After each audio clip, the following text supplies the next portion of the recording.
오늘 사도 바울은 이제 14장 첫머리에서 이제 방언과 예언 가운데서 방언보다 예언하기를 더 사모하라 그렇게 얘기하면서 방언의 문제는 이해의 문제인 부분들을 얘기했습니다.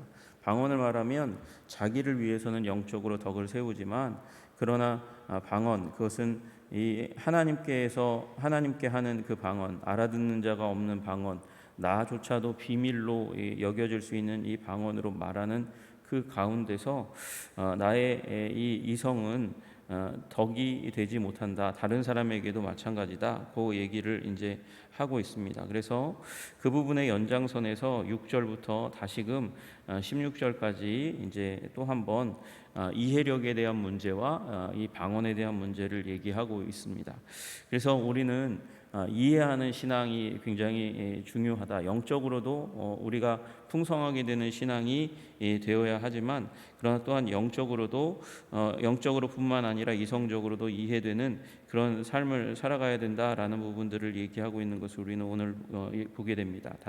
우리 한번 뜯어서 보면 6절에 그런즉 형제들아 내가 너희에게 나아가서 방언으로 말하고 계시나 지식이나 예언이나 가르치는 것으로 말하지 아니하면 너희에게 무엇이 유익하리요. 그러면서 사실은 극단적으로 이제 가르고 있어요. 방언으로 말하는 거 그것이 외국어 방언이든지 아니면 우리 2절에 얘기하는 하나님과 이제 커뮤니케이션하는 천사의 말이든지 그것을 가지고 말을 하면 알아듣지 못하는 일이 일어나고 알아듣지 못하면 그것을 답답한 가운데서 그냥 어떻게 보면 이 소음과 같이 되는 일들이 일어나게 되지 않겠느냐라는 얘기를 암시하고 있는 것이죠. 그리고 그것과 반대로 계시나 지식이나 예언이나 가르치는 것으로 말하면 알아듣게 하면 그것으로 유익을 끼치게 될 것이다라고 얘기합니다. 그래서 방언만으로의 문제를 이제 지적하고 있는 거죠. 왜 방언을 이렇게 사도 바울이 얘기하고 있느냐? 어저께 잠깐 말씀드렸지만 이제 예배의 상황.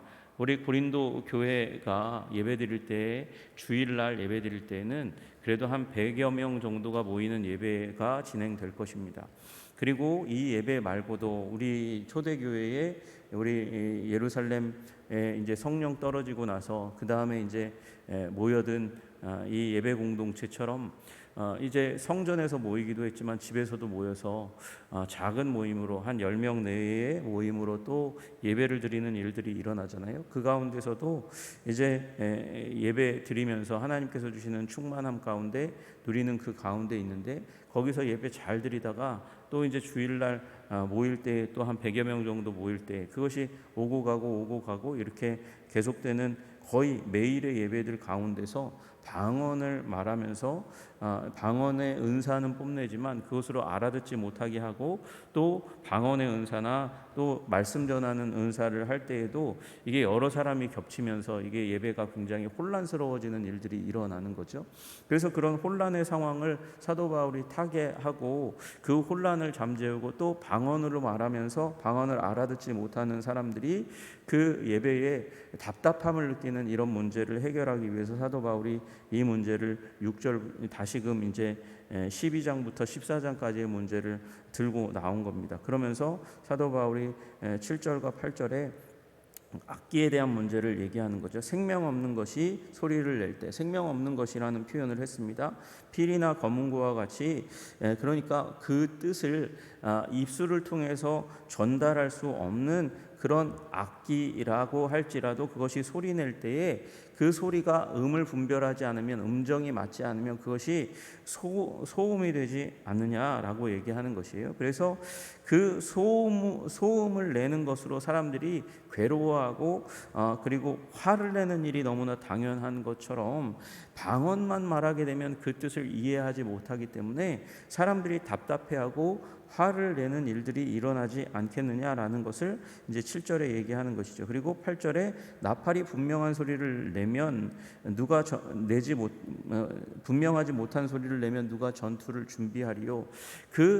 이제 소리 가운데서도 특별한 의사소통을 하게 되는데 그것도 불분명한 소리를 내면 그 간단한 이제 모든 사람이 다 알아들어서 이제 이 나팔을 통해서 전투를 준비하는 그런 상황이 발생하게 주문하게 되는데 그것마저도 불분명하게 내면 그것으로 전투라는 그 급박한 상황도 대비하지 못하는 것이 아니냐. 마찬가지로 방언이라는 것을 말하지만 그것이 뜻을 담지 못하면 의사소통이 되지 못하고 위기 상황을 타개하지 못하며 답답하고 화내는 상황이 생겨나지 않겠느냐. 그렇게 사도 바울은 얘기하고 있는 거죠. 이와 같이 너희도 혀로서 알아듣기 쉬운 말을 하지 아니하면 그 말하는 것을 어찌 알리요. 알아듣지 못하면 허공에다가 그냥 뜻없는 소리를 내는 그런 악기와 같고 불분명한 나팔과 같은 것이 아니겠느냐라고 얘기하면서 의사소통의 중요성에 대해서 얘기하고 있습니다.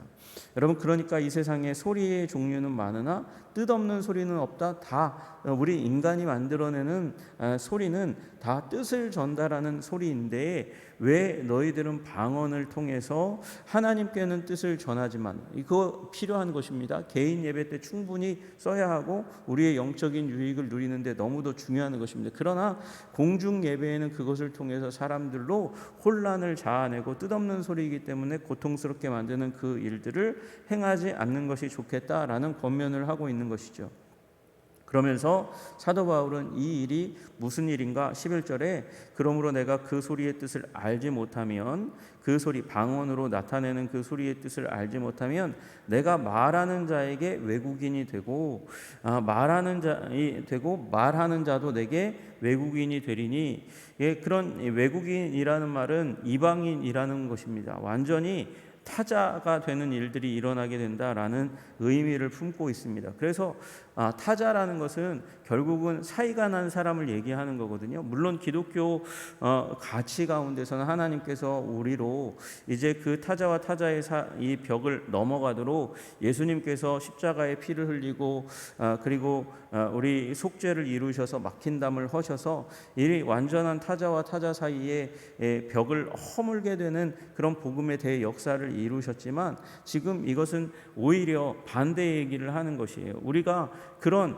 하나님께서 벽 없는 자로 화평케 하시는 하나님의 은혜로 말미암아 화평을 누리는 사람이 되었는데 그 화평과 화평 사이에 담을 쌓고 그리고 남남이 되는 사이를 벌어지게 만드는 일이 일어나지 않겠느냐. 그 일을 하는 것이 바로 뜻없는 방언으로 얘기하고 사람들이 이해하지 못하는 것으로 얘기하는 것으로 말미암아 자행되는 그런 결과다라고 얘기하고 있어요.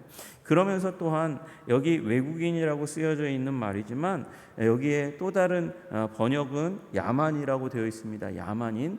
그러니까 서로가 서로에게 뜻을 전달하지 않는 일로 말미암아서 서로가 서로에게 이제 거칠게 대하는 그런 결과가 나타나게 된다고 얘기하는 것이죠. 여러분, 야만인이라는 단어가 영어로는 바바리안입니다. 바바리안이라는 단어가 왜 왔냐면 이제 로마 사람들이 보기에는 저 고을 가운데 사는 사람, 지금은 문명 국가라고 얘기하는 이제 프랑스나 독일에 사는 사람들이 자꾸 말을 와바바바바라는 말을 많이 V와 B 이 발음을 많이 섞어서 발음을 하기 때문에 그들의 말이 우리 이탈리아, 그러니까 로마, 지금의 이탈리아죠. 로마 사람들이 말하는 것과 너무나 생소하고 이상하다. 그래서 바바리안 야만이라는 말을 쓰게 된 거거든요. 그러면서 그들에게는 말을 해도 알아듣지 못한다. 당연하죠. 그것이 기독교의 역사에 굉장히 오랫동안 자행되고 지속되어 온 아주 큰 만행 중에 하나가 무엇입니까?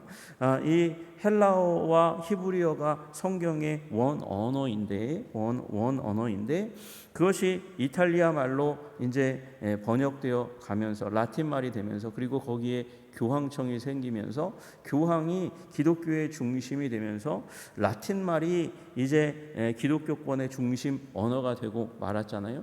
그리고 나서는 라틴어 이외로는 예배를 드리지 못하는 일들이 일어나는 거예요. 그래서 여러분, 그 라틴 사람들은 이제 이탈리아 사람들은 이 라틴어로 예배가 집례되면 거룩함을 느끼고 하나님의 말씀을 이해하지만 그러나 그 위로 넘어가면 독일로 넘어가거나 프랑스로 넘어가거나 저 영국으로 넘어가면 말이 다르잖아요. 말이 다른데 성경을 번역하지 못하게 만드는 일이 일어나서 여러분 그것이 기독교의 암흑시대의 한 축이 되는 일들이 일어났습니다.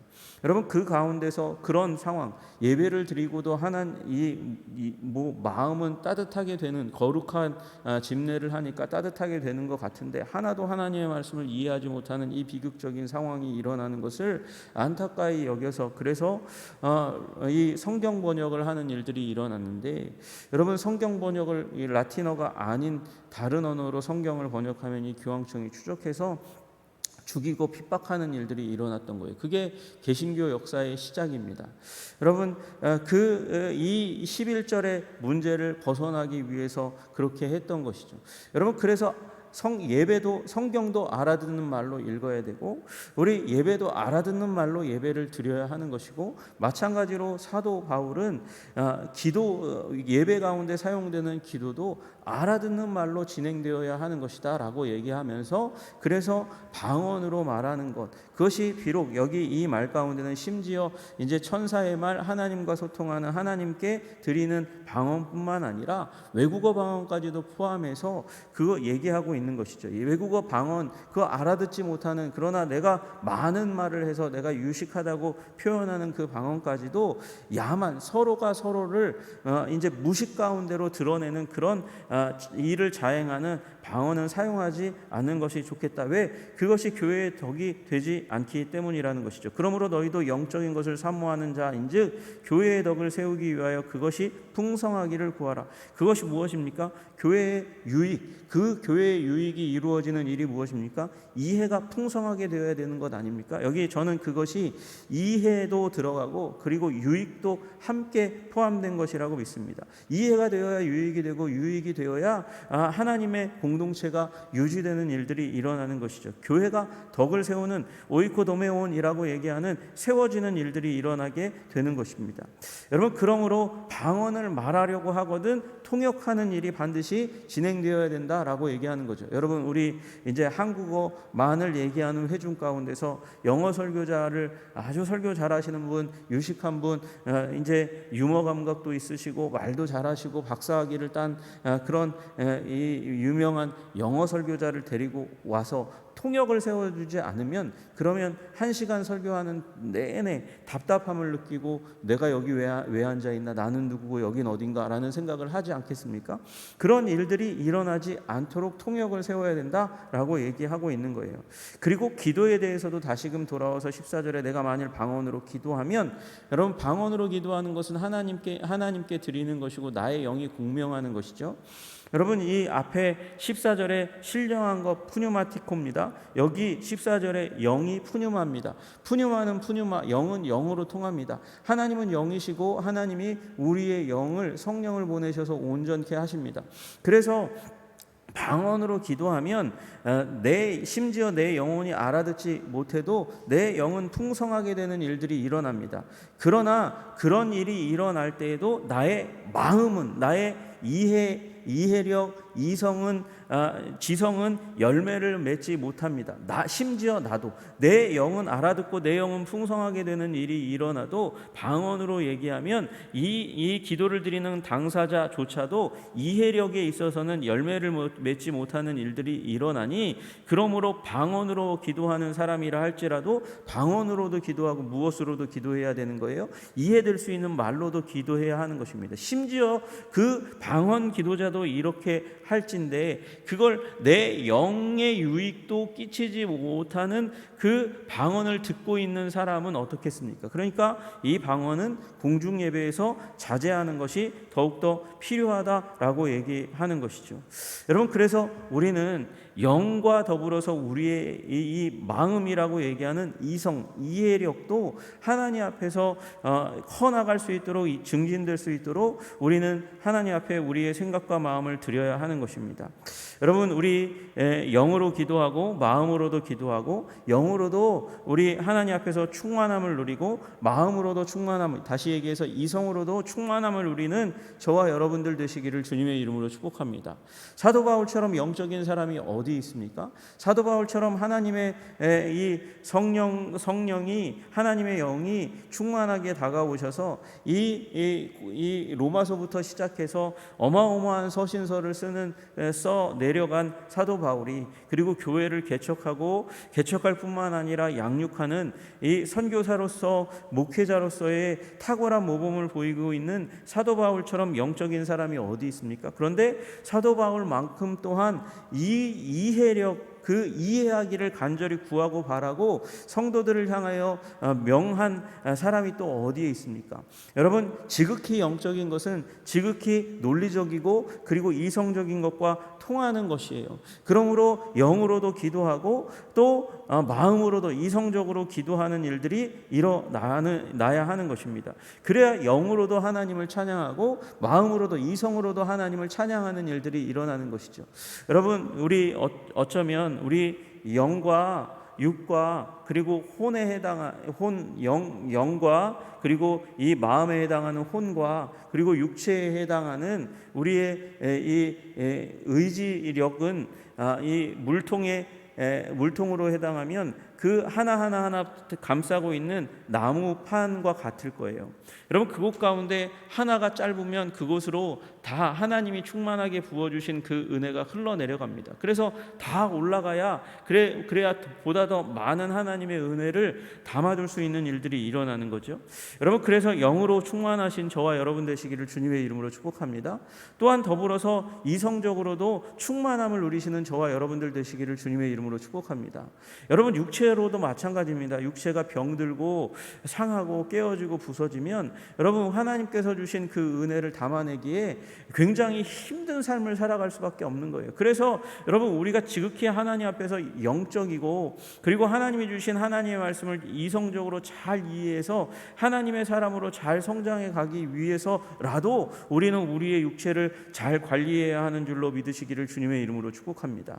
그래서 이해가 되지 않는 말로 예배가 진행되는 것은 저주에 가까운 일들이 일어나는 것이죠. 16절에 그렇지 아니하면, 그렇게 이해되지 아니하면 내가 영으로 기도하고 또 그렇지 아니하면 내가 영으로 축복할 때에 알지 못하는 처지에 있는 자가, 그 말을 이해하지 못하는 처지에 있는 자가 무슨 말을 하는지 알지 못하고 아멘도 하지 못하는 그런 일들이 일어나게 될 것이다 라고 얘기하는 것이죠. 그래서 이해할 수 있는 말이 통용되는 예배, 소그룹의 예배라 할지라도 그렇게 예배 드려야 하고, 그리고 대그룹 예배에서도 마땅히 그렇게 해야 하는 것이다 라는 얘기를 사도 바울은 얘기하고 있어요. 그러면서 방언으로 자기의 은사를 의시되면서 사람들 앞에서 이제 방언만을 말하는 사람들의 폐해를 이 예배 가운데서 막아내고자 사도 바울은 지금 전개를 하고 있습니다. 여러분, 그러니까 이 얘기는 뭐예요? 방언을 아무리 많이 잘 힘있게 여러 종류의 방언을 한다 할지라도 거기에 무엇이 없으면, 겸손이 없으면 그건 성령의 충만이 아닌 것이라는 것을 암시하고 있는 것이죠.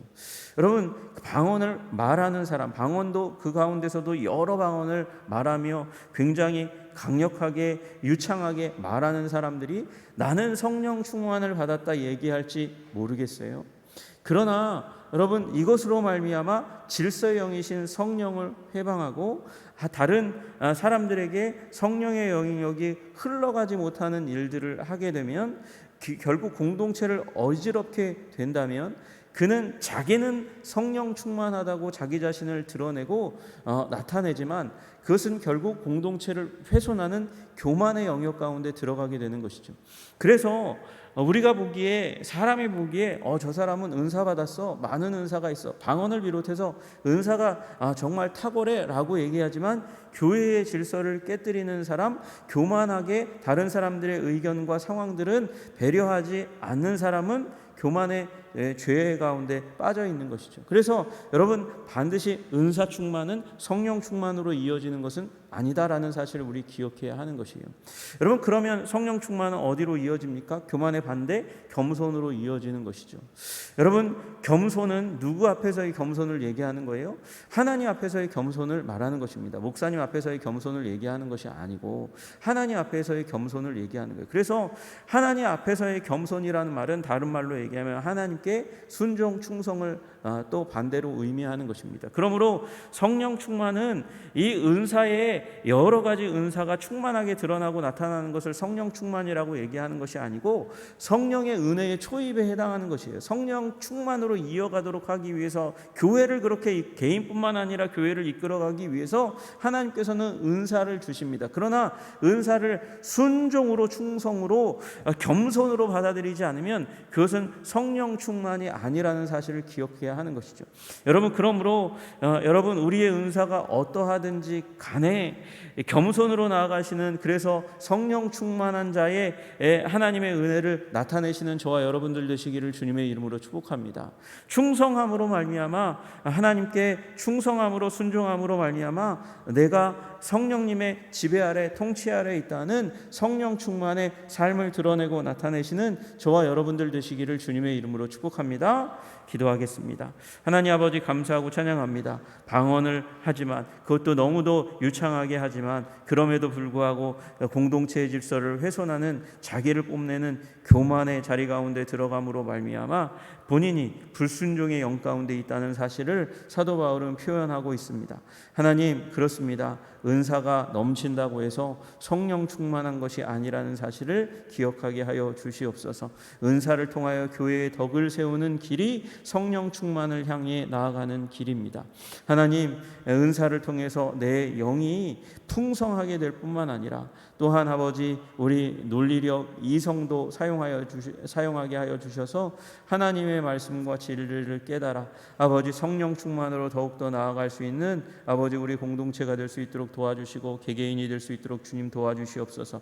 우리 밸런스를, 균형을 갖춘 자들이 되게 해주시기를 간절히 소원합니다.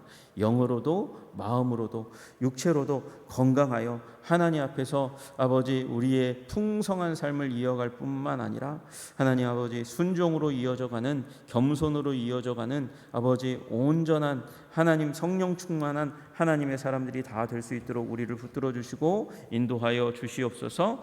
예수님 이름 받들어 기도드리옵나이다. 아멘.